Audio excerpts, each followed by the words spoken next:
should have. Do they know about that? Save my Irish sweater for tomorrow. It shows you how well I'm thinking.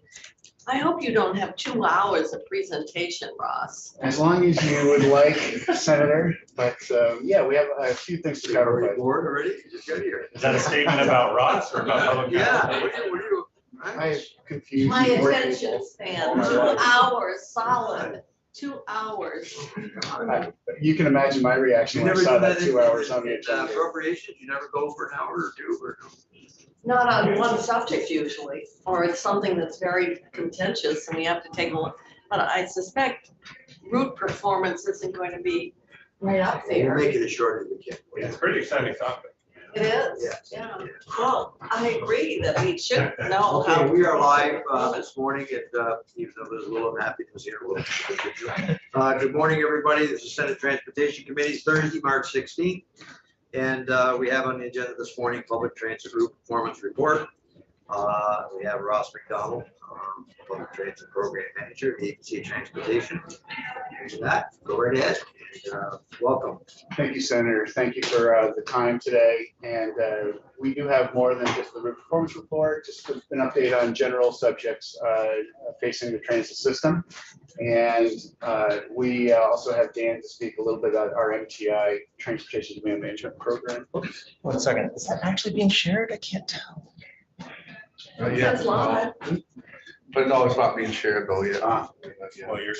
Oh, you You got your picture up there, Ross, that's all. I don't want to share it yet. You made sure that was up there. Yours make me nervous. Okay, that should be good. And then, yeah, watch the. There we go. How's that? Yeah. Thanks, Dan. Okay, and so first thing is public transit route performance report. We do this every year. We talked initially how we are using this every year to help begin our considerations for the following year's budget. And ridership is building. I'm part of some webinars with national data, and I'm happy to say that in 2023, we're looking more toward the 4.3 or more million trips. So we are building back to more than 80% of pre-pandemic ridership.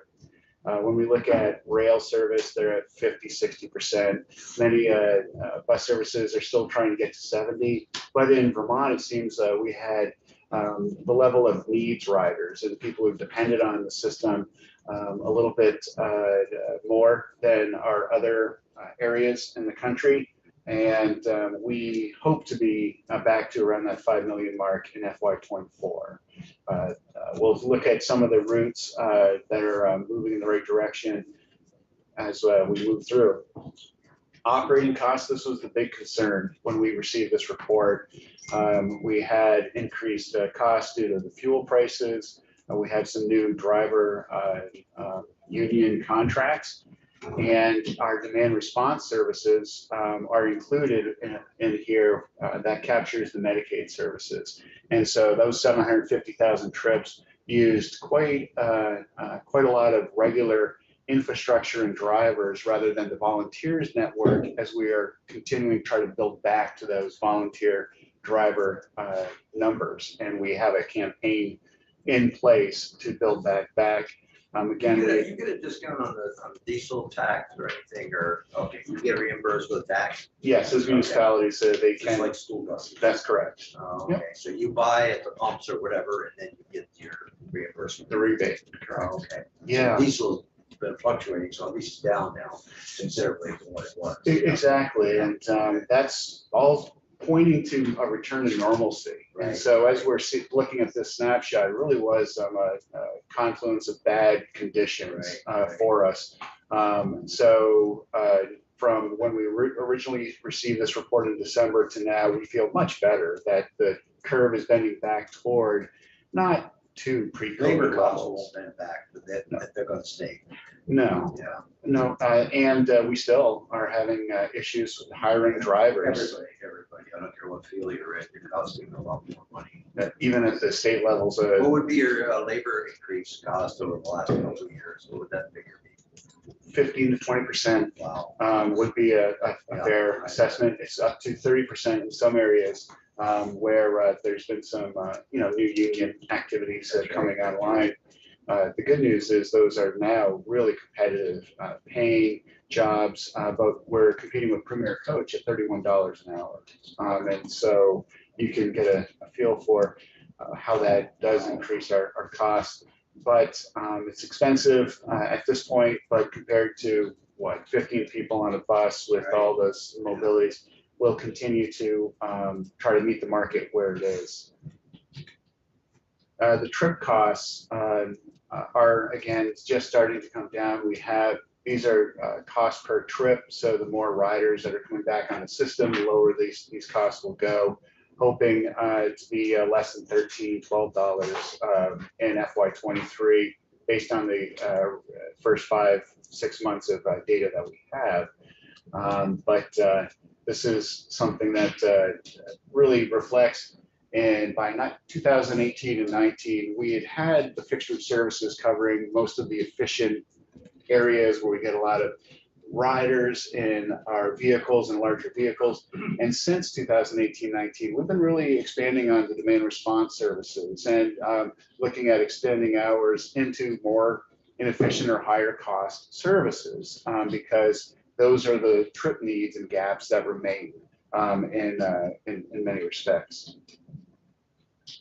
The categories and costs, just something that is of interest to many is urban makes up 46% of the ridership, but 21% of the cost. Those are those efficiencies of scale that we're talking about. Small town is it's pretty close.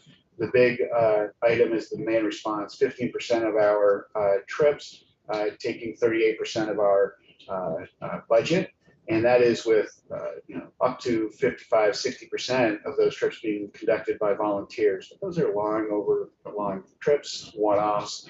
But it's also the backbone of our essential elderly and persons with disability program to ensure that wherever you are, you have access to essential services and shopping.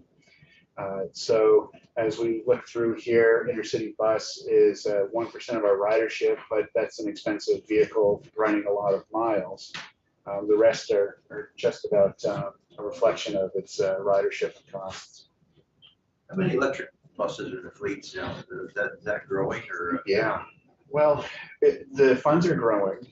We have funds for 27 electric buses. We have 6 on the road, and we have an RFP that we're waiting to put out on the street for the cutaways. The cutaways, we've had to withhold the RFP for 2 years now because there's no real good viable options from the manufacturers. We don't need 100 miles and 6 hours of operation. We need 200 miles and 8 to 10 hours of operation. That's coming through the Altoona testing, the FTA testing, which establishes useful life in miles and performance. And all I know is what the last salesperson tells me, to be frank. But we're told there will be a few options that will be viable for our services. You're stopping and starting, use a lot of electricity, Sure. And then, of course, our average miles per hour are a little higher than others. And once you get up to speed, that's a big drain as well. Our hilly climate and our chilly climate all need to be considered. You run the heat off the bus with diesel on the roof, or you run the heat off the bus with electricity? Off the roof for our larger buses, we have a contract forthcoming diesel mostly. We're looking at options with every procurement. They will use HVAC and a heat pump for maybe down to 10 degrees above, but on those real cold days, we can't find a way other than to heat from an auxiliary engine. Our friends at Latenda are looking to provide a heated floor, insulated cabin so that they can run the HVAC without spewing the diesel off the top. And so that's an exciting development in the market. And this is a Canadian company that's looking to enter the US market, and they have a waiver of 4 vehicles that can go into the US market before it goes through the Altoona testing that I referred to. And we're going to take them all. It's gonna be a changing market every day. I'm hoping to see the next 5 years will be an unbelievable change. It'll be 10, 12, 15, 20 hours, who knows? But it is a changing world, electricity. 20 years ago, we never thought we'd see No, the numbers we No, see no, now. that's right. But it's interesting when we submit our applications for these low and no emissions buses, you can name a partner.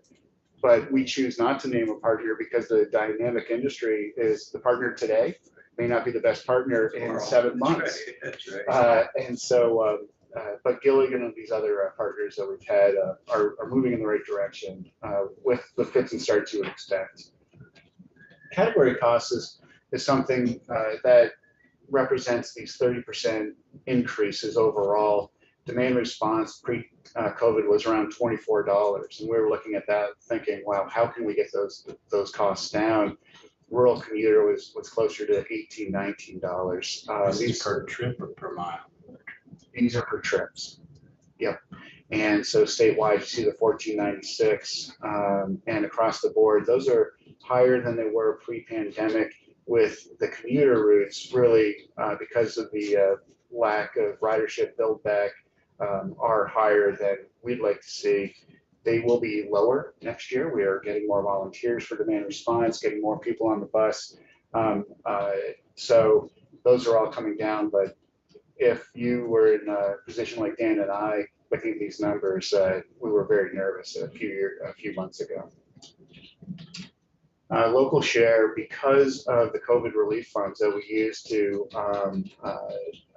cover our activities at 100% federal, we were able to save about $6 to $7 million a year in local funds, as well as $7 to $8 million a year in state funds. So those dollars are just about out the door.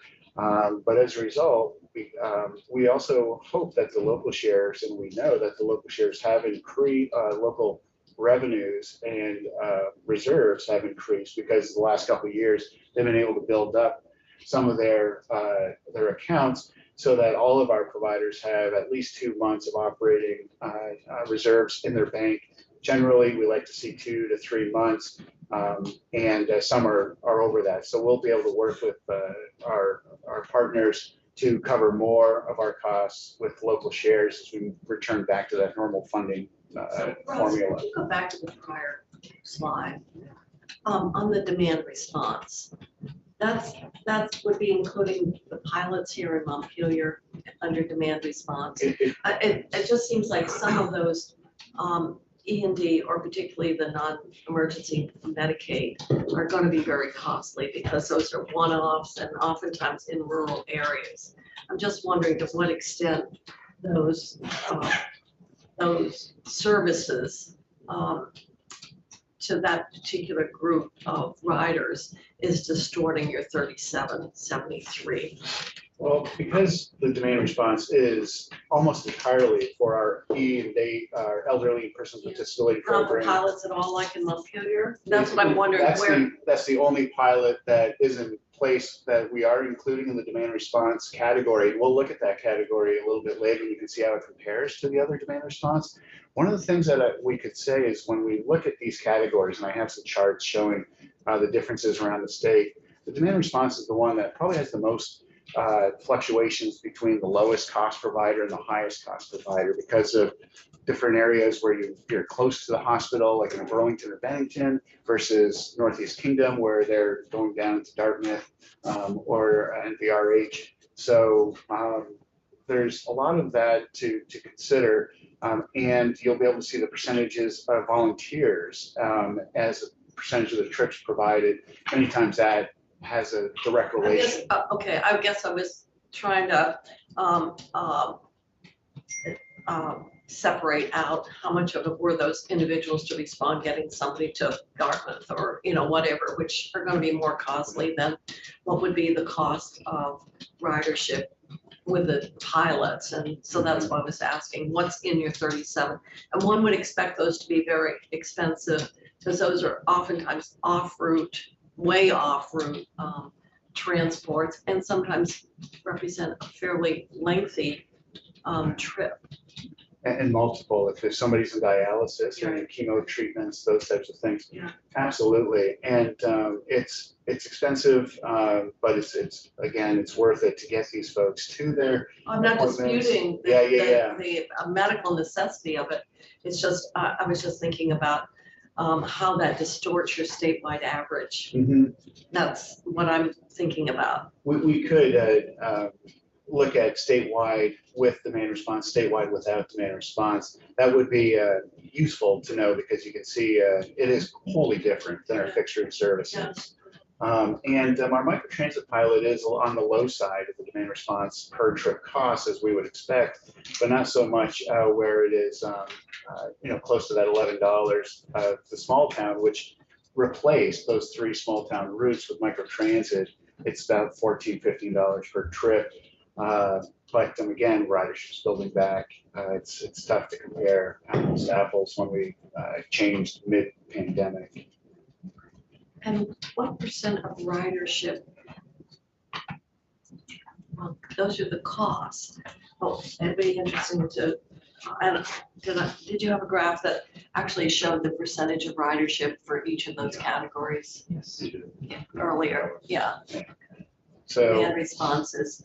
All right, ridership 15 and representing 38%. yeah, okay, That's total cost, not state funds. That's correct. Yeah. All in. okay. So obviously it's, but that shows why the cost is on the other graphs. Yeah, and so we're hoping that different approaches will build back the volunteer trips. That's the best way to reduce those demand response costs, as well as looking at other capacity building partnerships like Capstone or Bennington Rescue even. So we'll talk a little bit about that.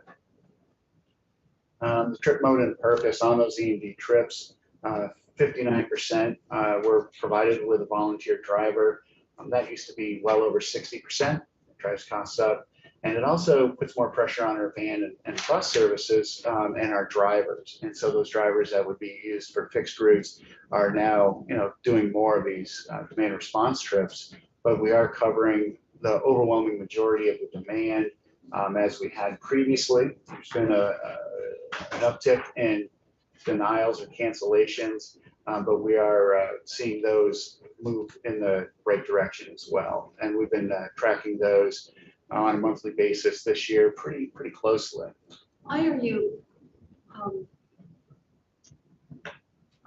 well, you have a separate category for adult day as opposed to Medicaid, non-medical, because you, Not everybody who goes to adult day qualifies for the Medicaid program. so which category do they fall into that? The Medicaid program is not captured in this demand response trip. Adult days are critical and are pulled out specifically in this chart because they're the ones who provide the 20% match in most instances for those trips. And that's been an area where that used to be a larger percentage but adult days have gone out of business and buried or have started convening remotely and all those other things I'm sure you're aware of. Yeah, we know because we've been putting money to stabilize that system, which got hammered with COVID. And when you consider the, the people who are served by those programs, and the other, of course, it does require a van, and it requires one that can transport people in wheelchairs, because a lot of those participants, in fact, are wheelchair bound. And we have some, when we're picking somebody up 4 or 5 days a week, and we run out and see that they're not up to it that day. Those are sunk costs, and we have those costs without the ridership association. But we've been to all of our adult days and spoken with our partners, and we feel the strain that they're under. That's certainly something they've communicated. But shocking, we know that social, personal is just as important as getting to the doctor, and social health determinants and the like. And so that number is a little bit higher than in the past because our elderly and disability committees are really trying to provide more access to those types of purposes. And the volunteer drivers use their own vehicles. Volunteers, correct. They get the mileage. Yes. The federal IRS, right? That's correct. Was it the G, can't remember the government rate. But the one thing that we are working with our providers is to come up with other ways, rather than the full cutaway with a professional CDL driver or a volunteer. What about paying somebody an hourly wage in their own car in addition to the miles? What about paying somebody to take on their own sedan, a fleet sedan? And maybe try to find some middle areas like a capstone, and see if that could, help us take away the pressure on the CDL capacity driver issue. Also, try to build the bench for people who start driving in this capacity, enjoy it, and then we'll help them get their CDL to become a full-time professional driver for our system. That's underway. CDL is required even for small vans? No, under 16. That's what I thought, okay. So many times we'll have the CDL driver driving both Oh, yeah, that vehicles. was- And so it's tough to say, Yes. we need you, we've Yeah, got you, dedicated to one or the but you other. can't drive this. Yeah, And certainly that helps with pay and retention. This is just a lot of information I wanted to have on the record on the disability program. We know that we did 107,000 trips compared to the 200,000 in SFY 19. We're getting close, maybe 170,000 trips in this fiscal year. That's building back. There was a lot of latent need, and people missed appointments, and those types of things. We're building back to those SFY 19 levels. So is the federal E&D funding capped? Well, for us, the E&D is capped. That is different than what we call our E&D program. What we have is an agreement with FTA's office to apply CMAQ dollars for this program at 80-20 split. Most operations have to be at 50-50 split. But because we pull in so many FHWA dollars and we add so many state dollars, we were able to justify when Trini Broussard was in charge that they would allow us to operate our E&D program with 5311 flexed funds at 80-20. That's a big, But big, that's not an open-ended entitlement. well, Or as long as you put up the 20% match, there's no limit. That's what I'm asking. so far, and we started at like 2.2 million with this program. It's now right around 5 million. And the FTA office hasn't informed me that I'm coming up against any a ceiling. This is where we're going to be seeing a lot of our expanded services with Recovery and Job Access and Capstone Mobility for All program.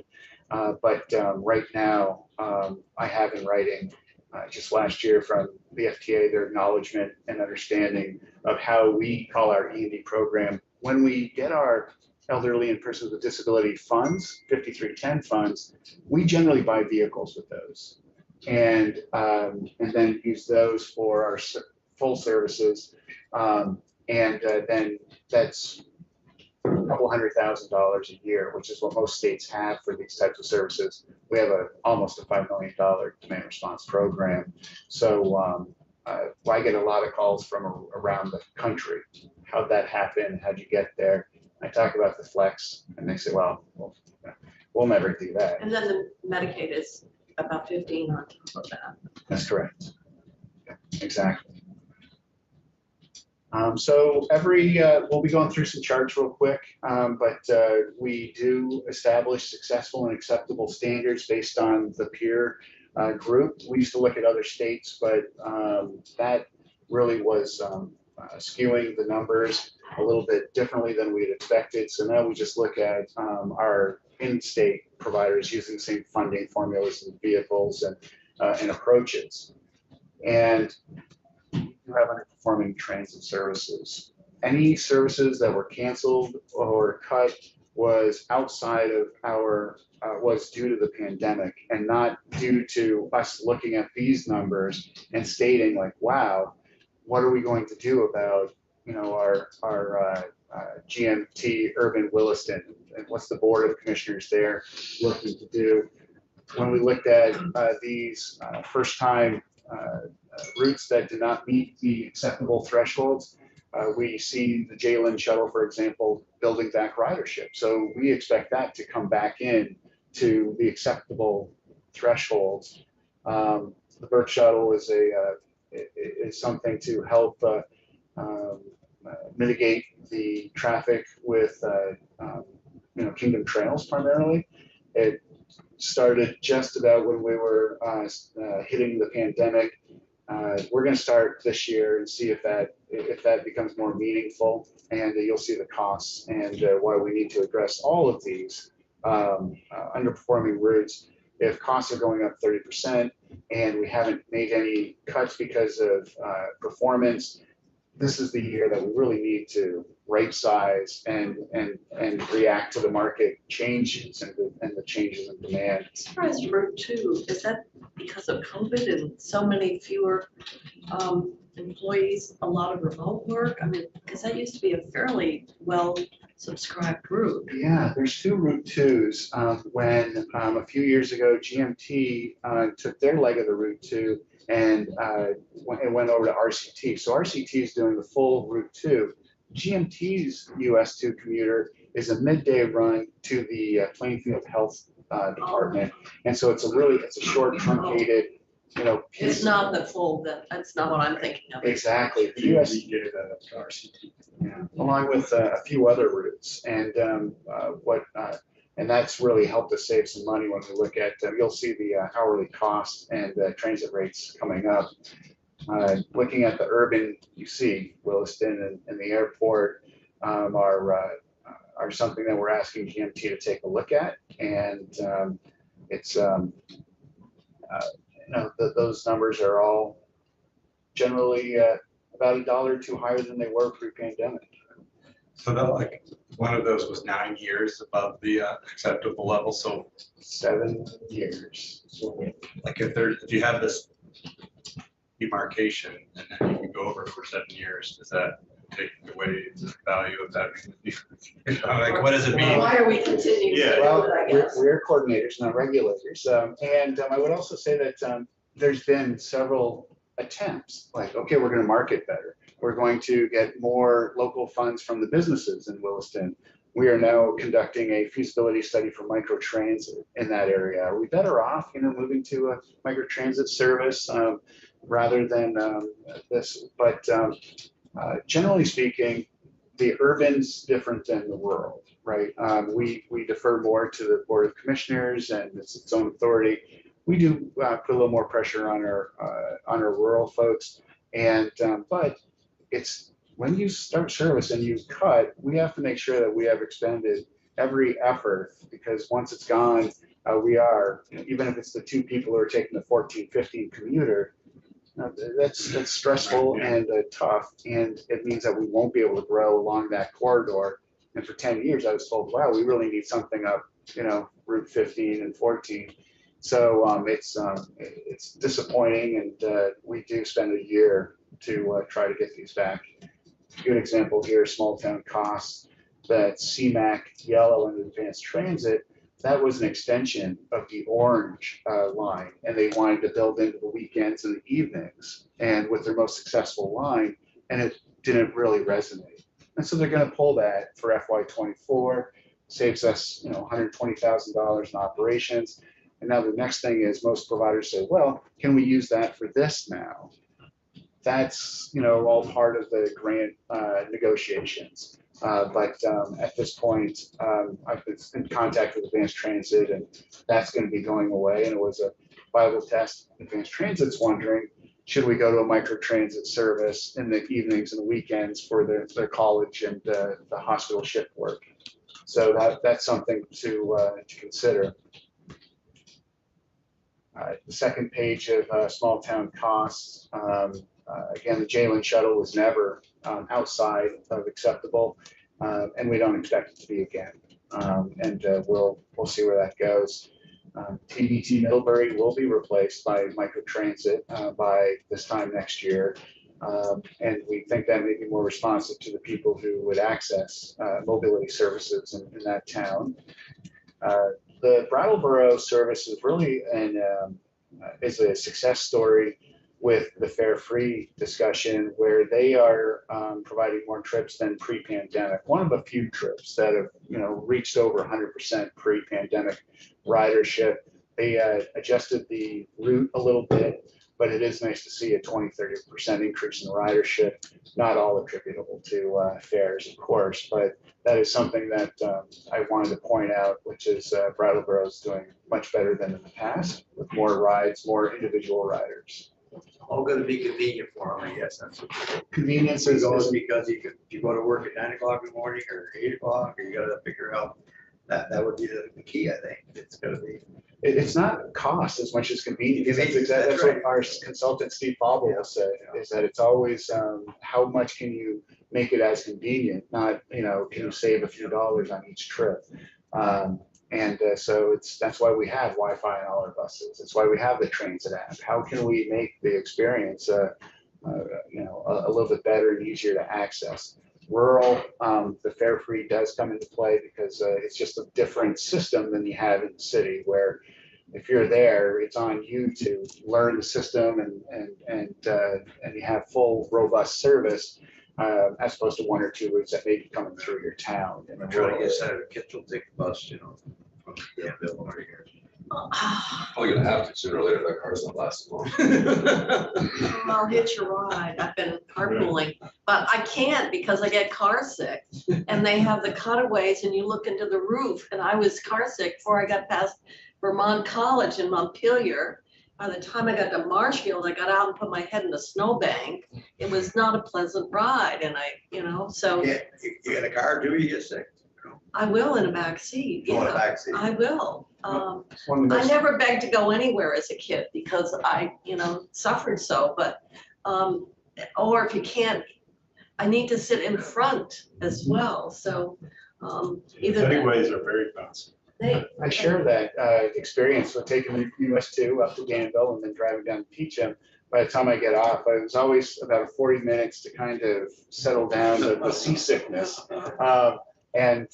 But same issue, and your story about Because you can't see out. yeah. Well, I did, I was leaning down like this, so, it was not a pleasant ride. Yeah, you shared that with us, and that was one of the more troubling stories I've heard in testimony by Senator Kitchell. But I carpool, Mhm. and I used to drive Route 2 commuter van for many years. It was 16-passenger van in Waterbury, right? Didn't bother you, the van? No, I was driving, or I'd ride in the passenger seat. Mhm. Yeah, so it was fine. If I were in the back seat, I wouldn't have made it to Molly's Pond, probably. We had 2 or 3 van pools when you were in the US 2 commuter, the Route 2 van pool, and It was Dan's APGAP. APGAP, the was APGAP. undertaker. Got you. Dan's built that program up to 50 vans around the state, and any employee having access, we use that to try to see. There's no way we can get a return on investment like we can with a van pool. We can put about 10 van pools on the road for what it would cost one route. And it does show that, does have that flexibility and that specific. Well, because we paid the cost of maintenance and. You provide the van, And, the state provides the van and you provide the van. it was, we got financing to purchase, but then if somebody had to bill the passengers every 2 weeks, and so, but all that fell on the users. Still does, and a big barrier for folks to get into a van pool when we go to Darn Tough, or else they're like, who wants to be the admin person? And it Who can be wants to drive? exactly, and if you drive a few days a week, do you get a 50% discount? No, we got nothing. You got right. They should have given you a break, Senator. No, it's all right. But right as you can see, the GMT My Ride is part of here, and there would be the second lowest demand response cost per passenger.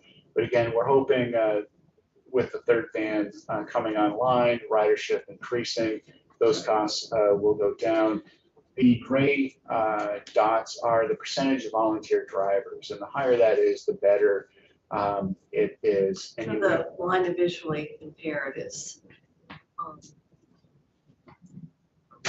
more than 90% volunteer drivers, but it's also expensive per ride. those are the Boston trips to Is get that- to specific That's, that would rides. account for the, Yeah, we can cover most Bad VI clients with our regular E&D, but when it's a big lift, Bad VI has their volunteer network for the long hauls. Critical partner who does really incredible work every year. For us, we look at RCT over 80%. If we could get everybody over 60%, that would bend the cost curve down. And we can see that GMT probably has the most work to do. And now with Tim Bradshaw in charge of operations in the rural area, we're expecting to work with him to move those numbers. What's up your way, Russ?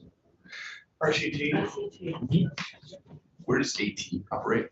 Advanced Transit is on both sides of the border, of Wilder, White River Junction to Dartmouth, Hanover, Claremont. They do only advanced or ADA service where RCT or TVT take on the Medicaid and the other demand response. But some of they were the original fare-free service that showed the 27% increase that we keep talking about in ridership. But that's is there another Upper Valley provider that they do? Tri-Valley Transit runs all the way up to the Thetford, Bradford area.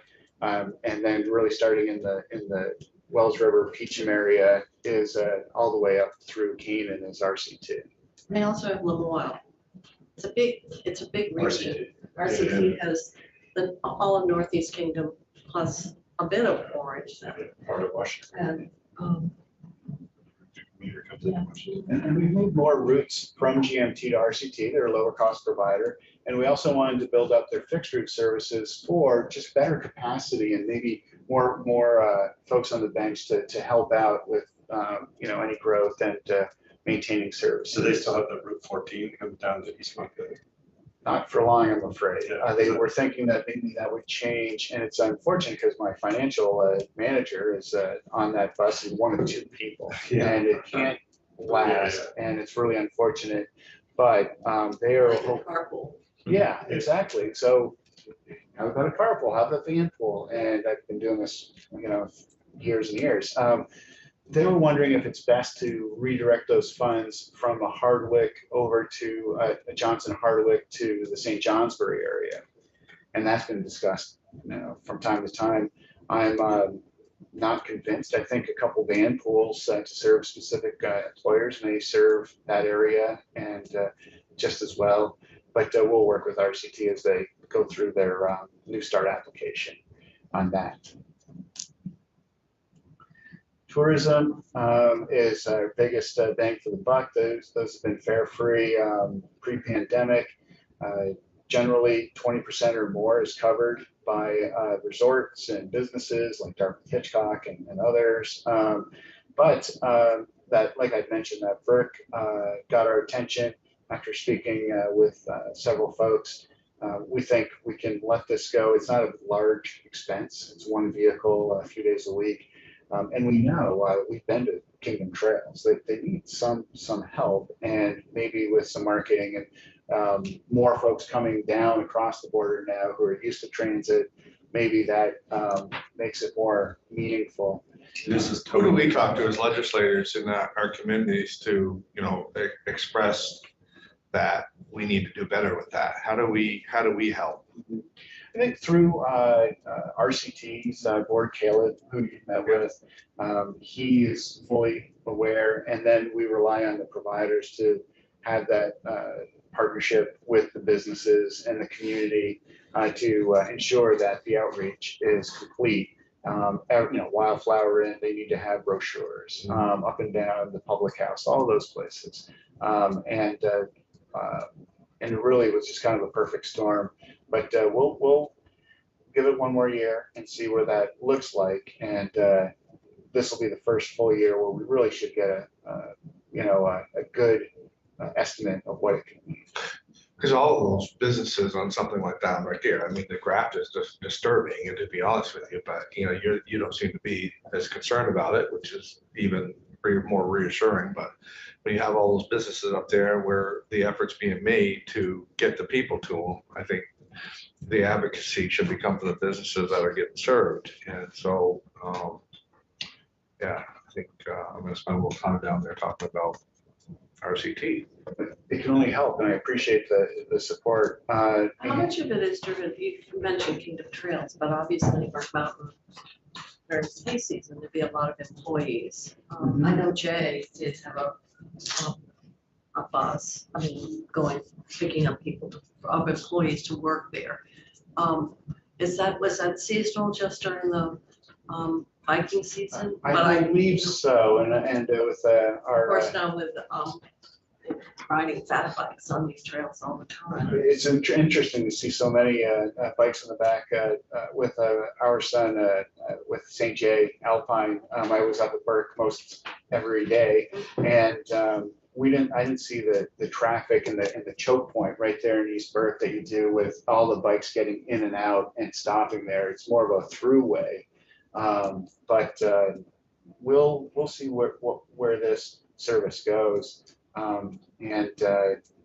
I was so concerned when I saw this. I said, well, we have to drop this immediately. But given the discussions, and this is always what we do, is what do you think, RCT? And they gave us enough justification to continue it one more year. That's why we do new starts with 3-year pilots to try to build something up before we pull the rug out from under those people who work really hard to establish these services. Rural costs are up as well, but Bradford Circulator, that could be a microtransit pilot as we talk to TVT. And looking through, there's really nothing here other than overall these costs should be coming down as ridership is building back on these costs per passenger trips here. The rural commuter, we don't know when these costs are going to come down or when the riders are going to come back. You've got your Route 15, 14 commuter there. Yeah. Looks like a candy stripe, doesn't it? Yeah, that would get your attention with any coloration, and it's time. It's year 3. We didn't have anything pre-pandemic. We really were hoping to help with not only the V-Trans move to Barrie, but Montpelier has a lot of service coming in here. We thought, well, what's that latent demand in Barrie coming from the hinterlands? And it never revealed itself. And I had been up and down Route 14 and 15 in East Calais trying to get community van pools together, National Life, those types of things. We'll continue to try to fully notify folks up and down the corridor and offer examples through the Go Vermont program of other ways to carpool or van pool. But that's in the way the Littleton, we've tried so many ways. The businesses we serve require different shifts that start earlier or later. That has been something that we're not going to continue either. Deferring to RCT's final application, so it looks as though that's going to be pulled out. You can see how the US2 commuter just is just over those thresholds, but that acceptable number needs to come down to under 60, we hope, next year. Another rural commuter piece, the Okemo seasonal, because Okemo pays 100% of the ops, that's a different consideration. It's our vehicles, our driver, and driver capacity, but they do pay 100% for that. And the 89er. Well, then why does it show such a high cost if they're paying it all? Well, because we're still recording the costs, but Okemo chooses to pay the dollar. When we talk to SCVT, they say, well, we're going to be, with Vail Resorts buying Okemo, and they're supporting. It's going to be a growing entity, and they're scaling up their job access. They're going to work more to accommodate the bus schedule for their trips, those types of things. But yes, if this was on being paid with our normal funding, a 50-50 federal, state and You local. shut it down. Yeah. Um, I think so. So what, yeah, I guess that would just be in the other graphs, but you always, all these graphs have the gross and the net, and they're always the same. I haven't seen one where there's been a difference between the gross and the net, but so I guess that would be an interesting thing to have on these graphs is how much is We have, state dollars, federal. we had the gross and net. The net was when we took the fares off the top. And because we've been fare free, that's why you're not seeing any differences. In the past, you would see the level of fares taking up anywhere 3 to 9% of a reduced net cost. Right. But because we've been fare free, those You would do net, state, federal costs. we could. And when I look at chemo seasonal, That would really make a big difference. that's resort, right? And same with Valley Floor. Sugar Bush provides a lot of funds, but it's expensive. We continue the 89er. We've tried for years before COVID and post, that would be coming off the books as well. And so as I talk about this, the 89er runs from Randolph to Montpelier, and 3, 4 Stagecoach is now TBT. But that's going to cease. And so we're going to pick up a few $100,000 at the end of the day for E&D to cover the increased costs of our other services and system.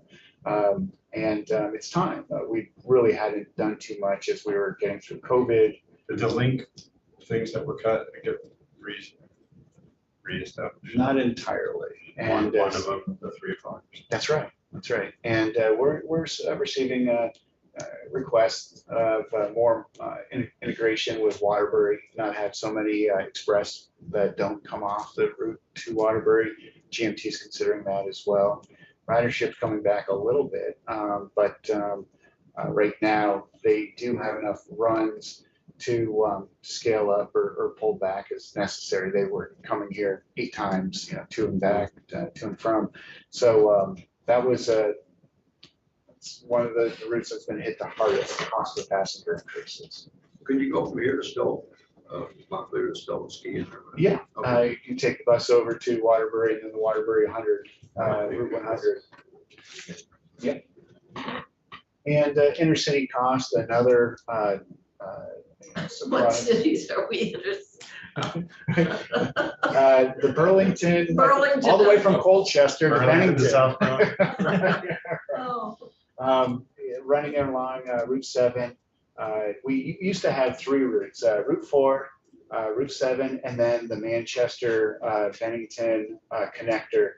When the Route 4 never made any sense. And so when we came back past post-COVID, we combined the Manchester and Route 7 into 2 trips per day instead of 1 trip per day. And you can see gross costs minus the fares. And with the, that's always been fares, including fares. I'm happy to say they're more in the $50 range in FY23, because I contacted Premier, who runs the service for us, a really professional outfit, asking for ways to save money, or I was going to cut, one of those routes, especially with the train in service. But we're seeing ridership continue to inch up on the bus. We scheduled these trips to complement the train. And so now you have much more access to the Burlington area, your train or our bus. Next year we'll be in the successful category. And that's our intercity program. We just did an intercity study, and it showed that more than 80% of our population is within 20 miles of an intercity route. Not 2 miles, but that's the snapshot. so that bus would start in Bennington, stop in Rutland, and it'll be all the way. Starts in through. Colchester and then downtown Transit Center, at the airport, and then right through Brandon and Rutland and Manchester. Stopping at all those. Yeah. And we've taken both, and I prefer the bus and my daughter prefers the train. But we're still We're still, seeing. Years ago, Vermont Transit, they put the sign out, they had a flag to say they were passengers. Do they still have some signal that would say you don't need to stop here? Not here, because we have the signage more permanent in our right of ways, so we don't need the paddle. Randy at the SEVT up and down 100 in his Mount Snow area, they still have some bus stops with a reflective paddle so that, in the storms and the snow and stuff and darkness, people can see that there's people there waiting. And I asked him where he got that. He said, it's the way the inner city used to do it. This is the first I've heard of a paddle. I feel like we could modernize that a little bit in this day and age. Maybe people could report and synchronize and indicate that there's somebody to be picked up in real time. The camera. Or with the mobile apps, and if you have your bus stops, be a little more intelligent and thoughtful to have somebody communicate it to the buses that there's people there. Solar battery with a button, to illuminate.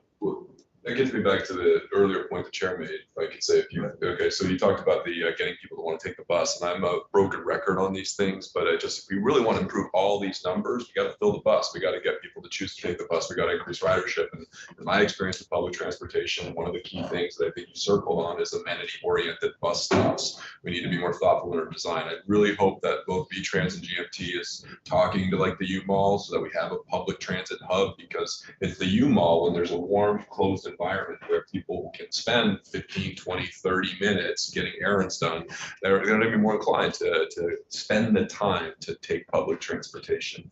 And I also think the answer is in more technology. So I love what GMT's been doing in the real-time mobile app tracking, and I'd love to replace the paddles with some other ways to just, when people want to take the bus, they can, and that way the bus can be more efficient and not necessarily have to, but will go out of its way when somebody is wanting to get on there. So the answer is in technology and more convenient bus stops that both take money. How about that? Yeah, I've already said it before, but I find repetition's important. And when I heard the paddle thing, I You're hope we're not treating doing us like that a anymore. class, huh? Not at all, not at all. Oh, like we're students that are inattentive. I just hope we're not using paddles anymore. Oh. Not Well, everybody has a phone. Yeah. And Or along that. internet, maybe in some places. Along that same corridor, and that's a statewide IT effort, the Transit app. That's not GMT, that is statewide.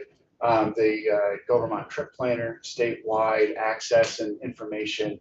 And so, more is better. The paddles work just for safety concerns, because it's more of a flag stop. Dan has also conducted an assessment of all of our bus stops. Is there multimodal connectivity? Are there bike racks? What's the condition of that? And we're applying that through this year's application. And no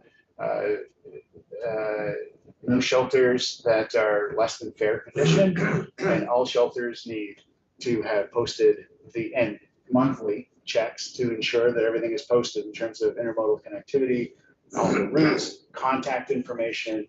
So we do expect to have better passenger amenities at the stops, as well as we're working with AARP and Yestermorrow to design very unique bus stops. So they are working to build the trades, something that trades, construction people learning at Yestermorrow, an easy, good example of them to do a design build is a bus shelter of all things. So they approached us and said, hey, if we design build bus shelters, can you work with your providers to place them? So now we're going to have a green roof, very interesting looking bus shelter in Millbrae College. And we have a few others to put around. We want to make sure that bus drivers look like they're part of the community and part of the art, and that this is all to be, as Kelly would say, Kelly Poor at ARP, just want to show a higher level of respect for the bus rider, and that we have invested in this artistic approach to be more welcoming. Just quick follow-up. So great. But my issues with bus shelters is I just think of that. They're exposed to the elements. There's no restroom. There's no place to get coffee. They're not near things. And I know those things cost money, but that's where it takes thoughtful development and coordination with additional expansion. So we need the centers, the hubs where people have to connect with other buses like the U-Mall, like the Downtown Transit Center. We need to work with those private entities to have them see the convenience riders want to. Yeah, so have a space for them to stay warm and use a facility. I've said it before, I feel like I can't keep saying it. Yeah, I agree, because, well, we still see what we have, right? And when you say yours, you said our bus stops, but like, I remember when the Route 2 commuter started, the towns were responsible for doing the stops. They're responsible to partner with us. We pay for them, and our providers generally oversee the permitting, but the town has to be part of that to sign off on those types of permits and the development review board type of activities. I believe SCDT is the only one who then transfers the asset to the town. And we think it's best that asset be part of our own infrastructure. One more issue for us to continue to work on. Having a light. Light, a little bit of heat, but yeah, so that's something that I'm hoping to start moving toward. But all of our priorities is sustaining services, passenger experience, and everything else is, secondary, important facilities and these types of things. But we really are trying to compete. Whoops. Whoops. There we go. And so I just wanted to share this very quickly. This is a snapshot. They change every month, but there's a wide range of hourly transit rates. So when SCDT is at $85 and GMCN's at $76, it's quite different. And when we look at GM2 Rural and Tri-Valley Transit, those are expensive for various reasons, union costs included. But those used to be no more than $80, $90 an hour, and you can start seeing, the new transit rates, and that would get anybody's attention. I'd be remiss if I didn't share the data that I'm looking at. And when the first provider went over $100 a year and a half ago, I thought, there's no way to move forward. But with IIJA and with us trying to, manage the routes a little differently, we can still sustain services, but it's really much more costly to implement new service than it was 5 years ago, of course. So now that's the route performance report, and that took a while. Now Dan's going to go through Go Vermont and the MTI grant program. We were in the house a few times talking about the MTI program, and take it away, Dan. Thanks, Ross. So I'm Dan Courier. With VTrans, I work in the public transit section. I'm a public transit coordinator, and so I'm supporting Ross with all of his great work, but also I manage the Go Vermont program. So when we talk about van pools and car pools, that's really me. And so out there with a group of consultants, leading, communities through discussions, meeting with businesses, and really trying to foster better use of our transportation. Can we carpool? Are you struggling with recruitment? Hey, van pooling is a great way to not only recruit, but also make sure transportation is provided. And so this is a screenshot of our website.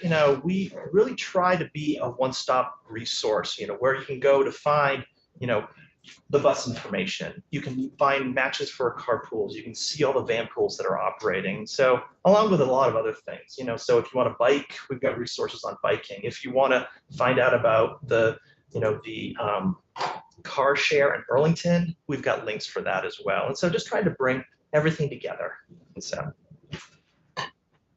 this is a snapshot of just some of the services. We are out to provide the tools, and programs and incentives really to help someone, in one location get everything they need, right? So from tools like the trip planner and programs like our van pool program and incentives that if you sign up for Go Vermont, you can get discounts at local businesses or national chains. And then, we do a lot of consultations, we do a lot of surveying, and then we just have the technology inside of our consultant team to do then analysis of where do people live, how can we link those people together and do what's called a cluster analysis. And then capacity building is our other thing. We've got resources that businesses can use internally to help build their own capacity so they don't have to do it on their own. This is a snapshot of just some of the Car resources. share work, how does car share work? Yeah, I mean, so CarShare is operated out of Burlington. CarShare Vermont is the company. You sign up through CarShare to actually have access to a shared vehicle. And they've got a fleet of vehicles parked throughout Burlington. And they're going to actually launch a new CarShare in Winooski. Winooski was a CarShare, but then it got, suspended, and now they're going back.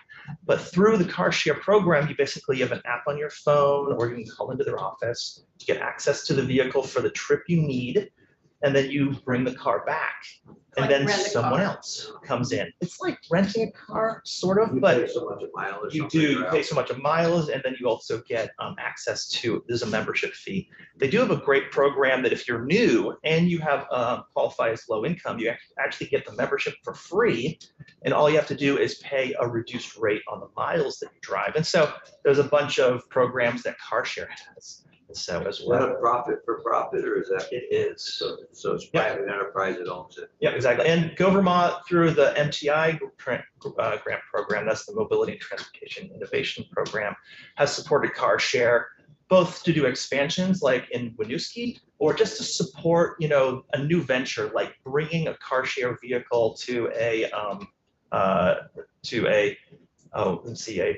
housing unit in Burlington. And so Thanks. yeah, this is some of the many resources we have. These are some So of our are CarShare companies a subsidiary of the rental companies? usually. They're just a. No, usually they're standalone. So, and it- and where would you pick up, well, most cars don't have keys, but you gotta have the fob or something, so. Yeah, actually, Do so they hide them on the tires? no, everything is unlocked with your phone, or you show up at the office and you get the key Oh, fob. they have And so- offices? Yeah, they have offices in Burlington. That's their main office. It's actually right in downtown Burlington. Otherwise, everything's unlocked through a phone, or you can actually call their office. They'll unlock it for you. And so there's a little QR code. At least that's how it used to be, that you scanned and you just typed in some information, and as soon as it's approved you, the car would unlock. And then inside the car, Insurance rates, what they must cost. I can only imagine, yeah. Oh, God. And then inside the car is that key to actually start the car, right? And so is how I understand it. So, yeah. Well, the liability is probably no different rental. You'd still have to join, you'd have to show that you have a valid license, you're of a certain age, et cetera, so. Absolutely. And a credit card, Yep. probably. And you can have and if you're a small user, it's different levels as well for membership. So if you're once or twice a month, a couple of days a week, daily. And so those are all different tiers on the program. How many cars do you think they have in Burlington area? I think their fleet is 8. And so, but it's going to get a little bit bigger. And so with Winooski launching, I think they're going to add another one. So that's 9. So they might be 10 or 11. Is that 24/7? That's 24/7 access. Yep. The cars always go back to the same location. The cars usually go back to the same location. So sometimes you can actually tell there's different parking locations across Burlington for the CarShare. And so you can park theoretically in other CarShare locations if it's been approved for, I for used that. to, with a friend in Denver, once it was a program, it was kind of like the scooters where you could just park it anywhere where you could legally park it. And Yeah. then you just leave it there, and then it was all. And they all knew where it was. Yeah. Yeah. If you wanted a car, they would tell you where the nearest one was. Yeah, and we've tried car shares in other parts of Vermont. Here in Montpelier, actually had 2 cars for a while. That didn't, that pilot did not succeed. But CarShare is actually looking at what would it take to launch a rural, program that is CarShare, and and they've got a partner at UVM and their Transportation Research Center to look at that. And so I'm excited to see what that looks like, because it's a transportation demand management tool. CarShare is just one of the tools in the toolbox. So, yeah, so that someone that doesn't want to own a car, can be successful at still getting around and having that mobility, right? That's really what the big goal is. That's why public transit needs to be so convenient. If we can make mobility really easy, car ownership, is less of a factor. So, these are some of the guides that we produce. So there's a guide for every county, and it's a great snapshot of everything that's available in that county for transportation, including the taxi companies, including how you get to the bus company. How do you, if if I was Medicaid eligible, who would I call? If I wasn't Medicaid eligible, who would I call? And then on the backside of many of these guides is also a map of the bus service so that people can get a quick understanding. So, But do you have any indication of the extent to which these guides are being used? You must keep track, Oh. right? Of oh, we do, absolutely, yeah, our website tracks all the downloads. We actually just recently reformatted the website, so I don't have statistics on these, but we take these to every outreach event that we go to, and we don't come home with any. So people are very interested in these guides. And so, Most popular Mhm. item that we offer. Exactly. This document. Exactly, yep. And then it's just so the Go Vermont site in basically less than 2 clicks, you can get right to bus information. And it's both the local bus as well as the intercity bus, right? So if you had questions about your local provider, you can come here. If you have questions about the intercity providers, we have those as well. And it's more than just the 2 that we have in our performance report. There's Concord Coach, there's the Dartmouth shuttles. I mean, so there's a lot of stuff, that's just adjacent to Vermont that we also highlight. So, a lot of Vermonters use Dartmouth Coach. Yep. Who would want to drive to Logan Airport and pay parking? Exactly. This is our trip planner. This is really a very robust search tool, right? That gives anyone in Vermont the ability to search from where they live or where they work to where they want to go. And it will tell them, hey, you have 3 carpools, there's a van pool that's running this, or there's bus service. And then it gives you the ability to either contact that carpooler or that van pool coordinator, or to get the bus information downloaded right to your phone. And we have a mobile app for the trip planner as well. So it's really a great tool for someone to discover all of the transportation options. Vermont, violin, no, what is that? Violin? Everyone, you're talking about this first one here? Second one, The second one? Yeah, so that's someone that works at the Vermont Violins Company. whoever, And so, I didn't know. Oh, is Yep, it? yep. And so this was a search from Montpelier to Burlington. Mostly repairs. Yeah, mostly repairs, yeah. That's actually where my daughter anecdotally had to get her viola from. That's all I know about it. Yep. Oh, I was gonna say, you're very knowledgeable. I've been checking to see if I'm betting a ding to credit card charge. And then For we North Hill reference Road. a little bit of the trip planner, but also the transit app. And so the transit app is really the one app that's in Vermont that allows you to get access to all of the bus information. It has all the schedules. It can show you the bus stops. It actually has a go feature that allows you to know when to start walking, to a bus stop. And so it's really robust. So it allows in real time also the knowledge of where the bus is located, to answer that question, have I missed the bus? Which is the one question we get the most, right? Yeah. Is the bus on time or is it running late or have I made it? And so, so this is a great app and something that we've recently upgraded as well. And so that we get more access to the back end. So people can actually create a profile, they can track all their trips. And so. Do you have usage stats on how many that downloaded the app? 'Cause I don't see that in your slide deck. It is not, no. In fact, do you want to say some of that? Yeah, sure. 8,000 people, individual users have downloaded and are using this at least once a week. The good news is this is all data being tracked. And with the Transit Royale, once you take your trip and it sees that you're on the bus, it'll say, hey, how was the trip? Was it clean? Was it full? And then that's the type of information that really helps us improve services. It's, we used to do a survey every 3 years. Now we get a survey, hundreds of times a day. And so that's been really one of the great features of Transit app. So 8,000 is no small number. If you have it easily accessible, I'm not trying to create work for anybody, but I'd love to know how that's been evolving. So over time, so what was it last year, the year prior, so on, just to track usage. Yeah, I recently I had a request my access back to this, and so who knows why, but my account was locked. So that's easy. So, yeah. Like I often find that it doesn't show me where the bus is. Because that's the best. Is that the US2 commuter bus? Yeah. Okay, that's a conversation we'll have with RCT.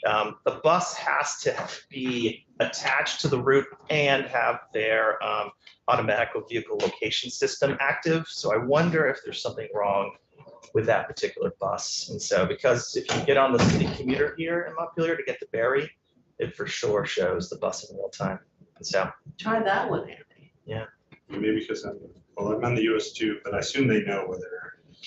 It's gonna be hard to be on schedule all the time with the weather conditions and everything else. It's gonna be a tough one, because. But like, you would think I would see the bus on the house. sometimes it does require you to be, so yeah, we'll look into that, no problem. We'll make sure RCT's broadcasting that. And we actually do notifications through the transit app. So to actually let people know the bus is running late, or the route's been canceled. I mean, on Tuesday, we had lots of routes, that had to be canceled because of the bad weather, especially in southern So Vermont. how do you get home? I know. Well, usually, I'm actually, the great thing about the, yeah, sure, you can hitchhike. The great thing about the Go Vermont program is actually we have a guaranteed ride home program. So anyone that's taking the bus can actually access that. It's a $70 benefit. You can take a taxi, an Uber. We can actually reimburse a colleague of you on their mileage, right? Wow. And so, so it's really flexible. You can use that 4 times a year. It's not used very often, but it assuages the number one concern people That's pretty much have. a good guarantee. Yeah. Yeah, but a lot of places, there's no Uber, there's no. Exactly, which is why we moved to can you get a colleague to drive you? Is your family member willing to come and get you? We can give them their mileage reimbursement at the federal rate. So you're dealing with circumstances beyond your control. Exactly. Literally. Yeah, it's like Can't at do it. airport, the flight Yeah, doesn't that's right. go When on. a flight's canceled for 30 hours, what do you do there? You sit in the airport, sleep on a bag or something. Exactly.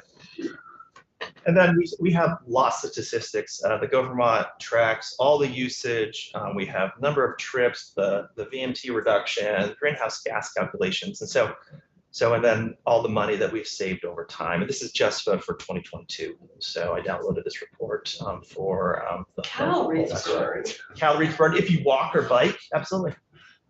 I'm not doing well on that. No, we don't have a lot of people. I can eat them, it's hard to burn them. No kidding. This building is not conducive. I'm in the food business, it's been tougher. Sit all day long. Yeah, and no exercise. Exactly. And then I really wanted to talk about the Mobility and Transportation Innovation grants for a few minutes. This is actually the 3rd year that we've been managing the program. And so in fiscal year 2021, we started the MTI grants with $500,000 in the T-bill. The last 2 years, we've basically been supporting this through the Go Vermont program. So, and as I mentioned, that toolkit, that's really that car share is all about, one of those many tools, along with van pooling and ride share and walking. And so this is the last 3 years of grants. What we're really looking at here is, we've got a constant number of applications. Year 1, about 13 applications, were awarded. Those are projects that were awarded. Year 2, we had 7 projects that we awarded, and then year 3, we're back up to that 14 number again. And so, actually, I think it's 16. And you can see the type of projects as well. And so, and you can see year 3 has the most number of microtransit pilots. And that's because we've just recently completed a lot of microtransit studies across the state with 5 locations completed and another 5 being worked on right now. This is some of the projects in year 1 that we really, kicked off, and these were focused on the gamut, really, so it's about equity in the transportation system, helping Capstone, study their community rides program. Ludlow was doing a microtransit study. And then we're looking at boosting alternatives, to driving alone, through the Natural Resources Council. And so it really ran a gamut for year 1.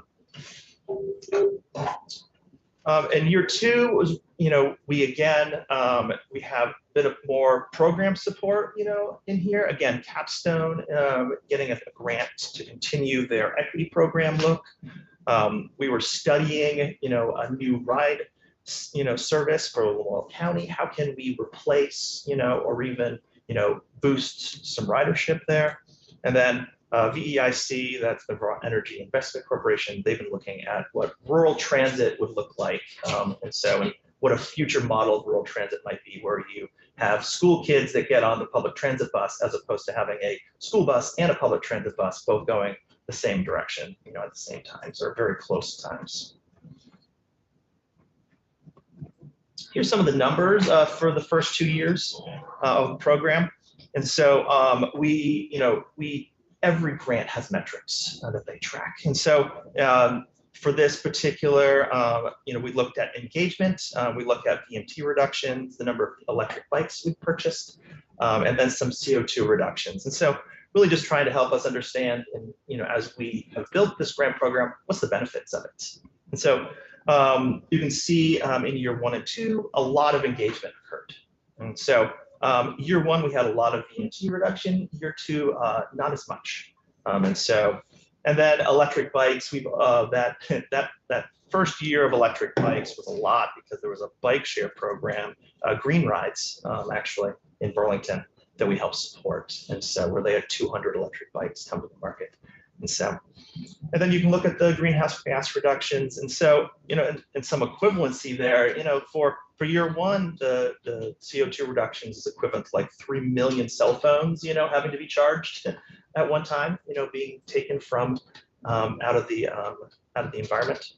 And then 700,000 smartphone charges for year 2. I just want to talk a little bit about the conversation we've had at the House, where they said, hey, what if we were to inject a lot more money in here to do more of these types of projects? As Dan's showing, we haven't seen an appreciable decrease or project that has shown a tremendous bang for the buck in greenhouse gas reduction. You only have one. What's that? But you only have one. What's that? Of the MTI. Well, over Of the- 3 years. And so whether we're supporting the e-bike programs and these types of things, $83,000 to Capstone to help them get up to speed. That's all where it should be. We get about $1 million for $500,000 of funding. We're able to partially fund most. I just wanted to quickly state that it's not that we don't want to do more of these things, but we haven't seen enough sugar off to really focus those investments in a return on investment that would make us more comfortable with these types of levels of funding. Just wanted to I think that's so important because we have to be just like standard offer. Somebody's paying, and we have to, the goal can be desirable, but we need to be, fiscally responsible in terms of how we, or you could say, well, we want to do it, but the cost relative to the return, it is just not there. And of course, there are different points of view in terms of, well, we should just do it because it's the right thing to do. But you have to balance that with, fiscal rigor and responsibility.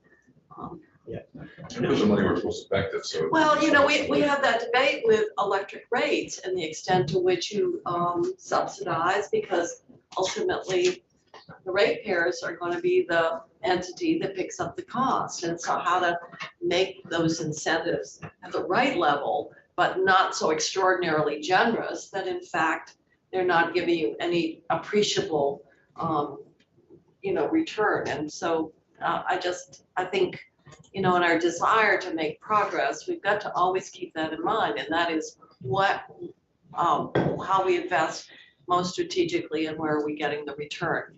And sometimes it isn't where we would like to get it, but we aren't getting it. So I'm only saying my 2 cents. Yeah, and actually to that end, that's why I actually did this slide, to kind of look at what is the benefit of the cost, right? In this particular case, it's the CO2 for the engagement as well as the CO2 reduction. And so, for engagement, and just to orientate you to this, in each of the years that we've had the MTI grants, we have planning grants, focused on really just trying to build engagement, understanding, and get ready to do an implementation project.